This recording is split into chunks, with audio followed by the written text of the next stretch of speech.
서기 846년 한 남자가 자신의 근거지에서 믿었던 부하의 칼에 비참한 최후를 맞이합니다. 그의 이름은 장보고. 왕조차 함부로 대할 수 없었던 권력자. 한중일 동아시아의 바다를 손에 쥔 절대적 지배자. 역사는 그를 해상왕이라 칭송하며 백성을 사랑하여 해적을 소탕한 위대한 영웅으로 기록합니다. 하지만 정말 그게 전부였을까요? 교과서는 말하지 않습니다. 충신 장보고의 이면에 숨겨진 철저한 계산과 실리를 쫓았던 냉혹한 비즈니스맨의 얼굴을, 신라라는 국가조차 자신의 사업 파트너로 삼았던 이 남자는 국경을 초월한 거대한 무역 제국을 건설했고 왕위 계승 전쟁에 뛰어들어 킹메이커를 자처했습니다. 오늘 우리가 만날 장보고는 장군이 아닙니다. 신라 역사상 가장 성공했던, 동시에 가장 위험했던 CEO 장보고입니다. 이야기의 시작은 한미한 바닷가 마을입니다.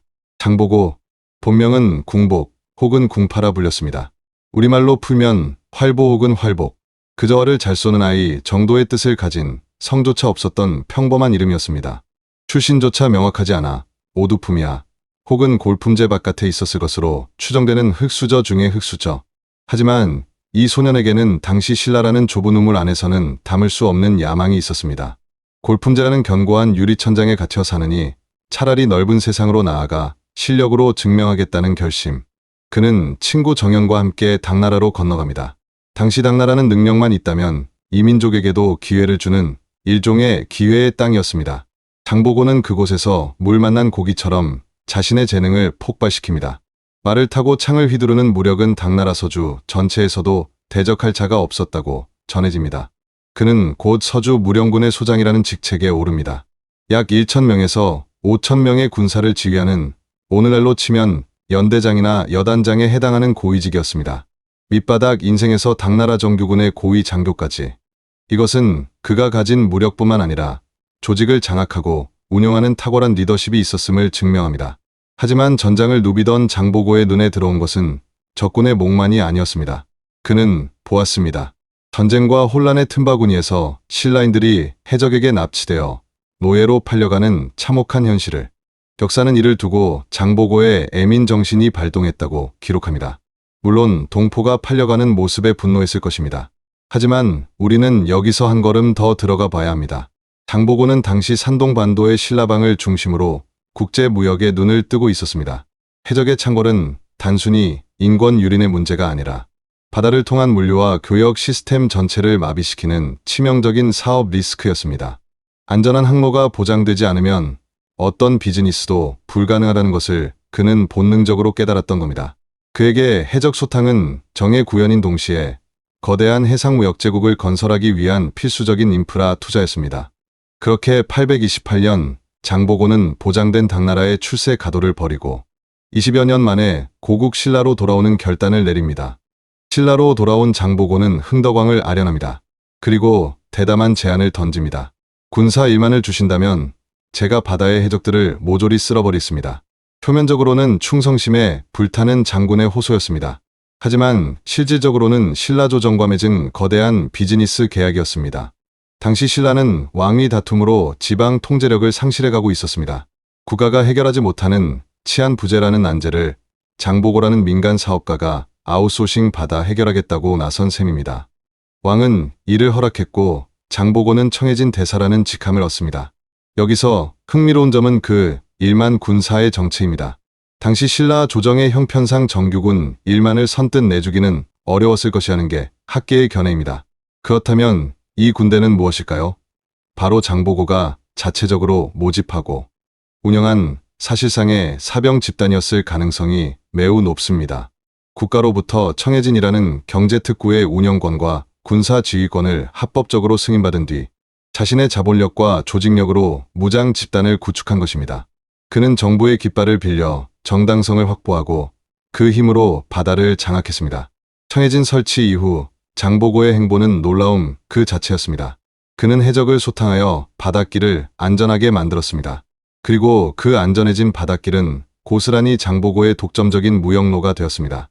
당시 일본 최고의 승려 엔닌이 당나라로 유학을 가려 할 때 신라배를 타지 않으면 불가능할 정도로 신라의, 아니 장보고의 해상 장악력은 절대적이었습니다.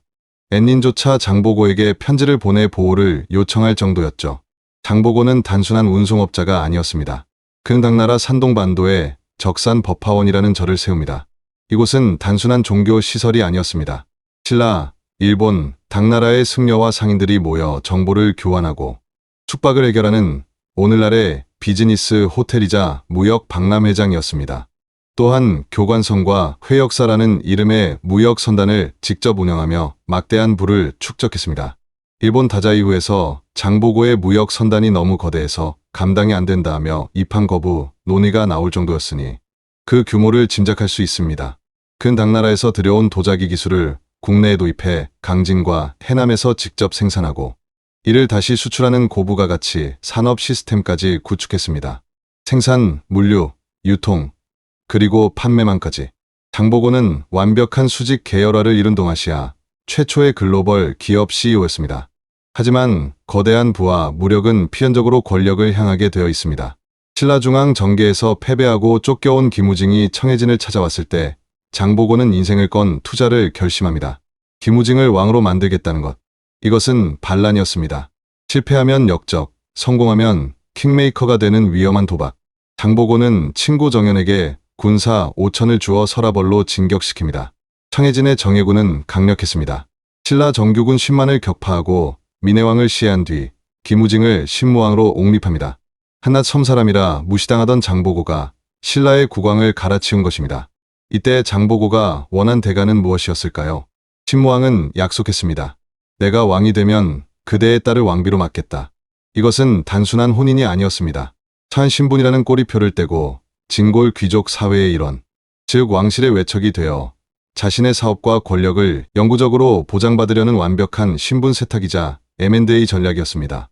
하지만 이 성공적인 투자는 예상치 못한 변수를 만납니다. 신무왕이 즉위 1년도 되지 않아 병으로 급사한 것입니다. 뒤를 이은 문성왕은 아버지의 약속을 지키려 했지만 기득권 세력인 진골 귀족들의 반발은 거셌습니다. 어찌 바다의 섬사람 딸을 왕비로 맞이할 수 있겠습니까? 그들은 장보고의 무력과 자본은 탐냈지만 그를 자신들의 리그로 받아들일 생각은 추호도 없었습니다. 약속은 파기되었고 장보고는 격분했습니다. 조정은 그가 반란을 일으킬까 두려워 전전긍긍했습니다. 무력으로는 장보고를 당해낼 수 없음을 누구보다 잘 알았던 신라 조정은 가장 비열한 방법을 선택합니다. 바로 내부의 적을 이용하는 것이었죠. 장보고의 부하 혹은 라이벌이었던 염장이 자객으로 보내집니다. 거짓 투항을 가장해 접근한 염장을 장보고는 의심 없이 받아들여 술자리를 베풉니다. 천하를 호령하던 영웅의 최후치고는 너무나 허망했습니다.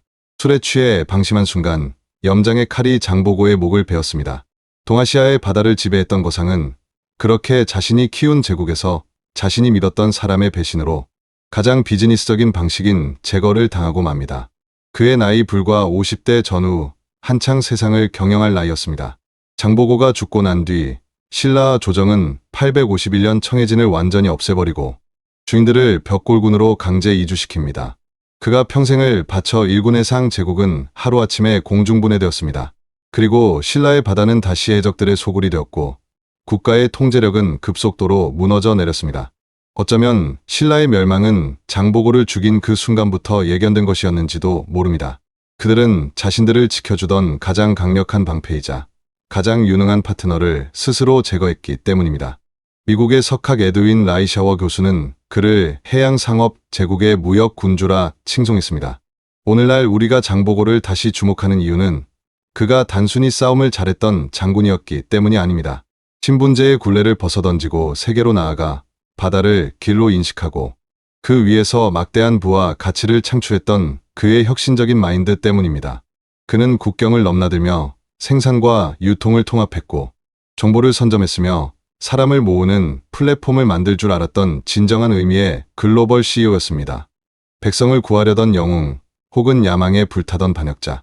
역사의 평가는 엇갈릴지 모릅니다.